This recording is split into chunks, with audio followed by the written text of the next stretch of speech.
Kapamilya. Welcome to the 2014 Lopez Achievement Awards. In this year's LAA, there is a special category being awarded, aptly entitled the Yolanda Heroes. When you hear the name Yolanda, I'm certain all of you vividly recall November 6, 2013, when Typhoon Haiyan entered the Philippine area of responsibility. Haiyan, more infamously known to us as Yolanda, unleashed 315 km/h winds on sustained 1-minute intervals. It was a monster typhoon and one of the strongest in world history. Yolanda's landfall in the Philippines triggered a chain of 3 unprecedented events. The first was gruesome destruction. Yolanda left more than 5,000 dead, almost 24,000 injured, and roughly 3 million people displaced. But those statistics hardly describe the rage and fury of the typhoon and the human suffering it wrought. Like me, I know a number of you visited Tacloban or Leyte after Yolanda exited the country. Flying to Tacloban, you could see the path of devastation on coconut trees were felled by the hundreds as Yolanda's winds made its way through the countryside. The trees looked like toothpicks strewn across the land, directing the wind towards the cities where it could cause the most damage. The trees that did not fall took on a freakish countenance as their branches all pointed in the direction the wind traveled. They looked like umbrellas turned inside out, but with the spokes contorted to all point the same way. Some trees did not collapse at all, their branches making them appear like electrical poles, misplaced amidst nature, standing as mute witnesses to a tragedy about to unfold. In some places, swaths of earth were carved out of the ground by the wind. Deep, long gullies ran across the landscape like raw, gaping wounds.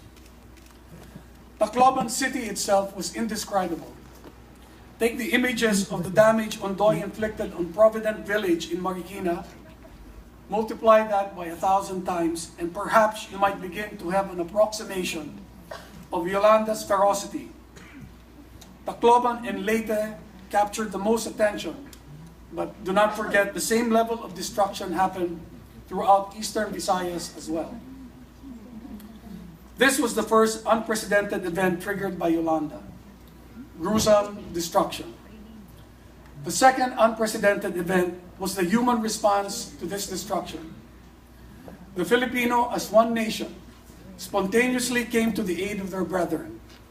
The power of this authentic and urgent desire to help more than equaled the force of Yolanda.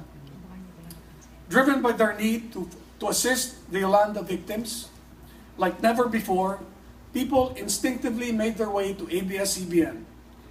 This was the third unprecedented event. ABS-CBN Lingkod Kapamilya Foundation received over 1 billion pesos in cash and goods for the Yolanda victims. The PBB hall and center road of our compound overflowed with donations in kind. We had to divert deliveries to the buy and tell warehouse in Fairview so we could have more space to receive, package, and dispatch goods. And still, this was not enough. At one point, we were forced to call a moratorium on deliveries. Inflow of stocks far exceeded our capacity to package and send them out. Even GMA 7 employees drove to Fairview to entrust us with their donations to the victims. Apart from this, we sold over 1 million tulong na tabang na t-shirts.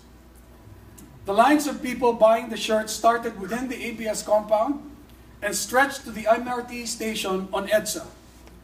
Still, people waited patiently and maintained discipline until they were able to buy their shirts. Oftentimes, cash on hand did not reconcile with inventory. There was more cash than t-shirts sold because buyers would not collect their change, knowing that every peso would go to a countryman in need. While ABS has always been at the heart of significant events in our country, Never in the past has the public's trust been so strongly and unequivocally manifested as in the aftermath of Yolanda. This is the true scorecard of our 60 years of living our mission. And once again, it is an irrefutable reminder that never can we abandon our mission of being in the service of the Filipino. Let me move now from a situation of high and inescapable visibility to one of invisibility. Calamities such as Yolanda bring about the emergence of heroes, people who do more than is expected, where they even put themselves at risk to serve their countrymen. In the same manner, however, calamities such as Yolanda also highlight the reality that for every hero, there are 1,000 Filipinos working in the background to ensure victims receive the aid they need. They form far less dramatic but equally necessary tasks such as packing goods, sorting clothes, cleaning the warehouse, and making phone calls. This situation replicates itself daily in our work environment. Working with and among us are many co-employees who are silent, steady operators. In their roles, perhaps because of capability, they really do not have the opportunity to do any one extraordinary thing that might capture the attention of award-giving bodies such as the LAA. But they are the ones who work unnoticed behind the scenes, always present and available, taking care of what we might deem little and minor things. Oftentimes, they are taken for granted and become virtually invisible to the rest of us. One of my favorite metaphors is about the air we breathe. We never notice it until it goes bad or there is not enough of it, and we start to suffocate. For me, the contribution of these unnoticed, unobtrusive workers is akin to air.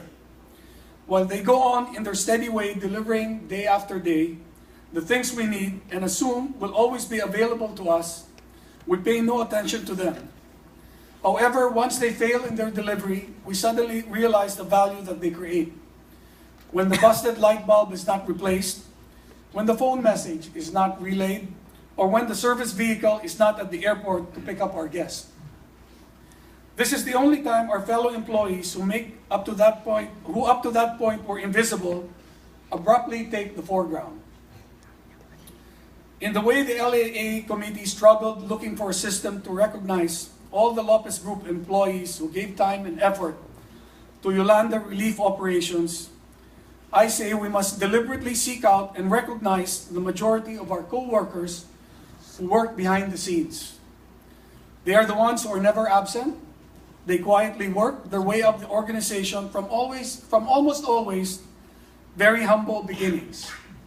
It is their one goal to ensure we have what we need, so we may work undisturbed and without bother. The only reward they seek is to put an honest day's work and go home to their loved ones at night. And therein lies their heroism, the constant staying power to quietly deliver day in and day out. And there too is their extraordinary contribution that produces immeasurable value for the organization. They are the unsung heroes of every company, and woe to us if we allow their contributions to be taken for granted simply because they are part of the unseen majority. In our Walk on Water Awards at ABS-CBN, we have a category named the Unsung Hero. The objective of this category is precisely to draw attention to our co-workers who do nothing singularly extraordinary, but without fail, carry out their tasks day after day, year after year.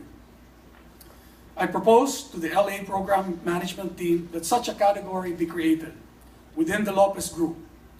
The unsung hero comprises the larger part of our workforce. It is time that the reliable, steady, solid performer be recognized alongside those who are selected as nominees and winners in every other category. Yolanda once again showed that in times of dire need, in their desire to serve others, persons will arise as heroes, and rightly so. These are our Yolanda heroes.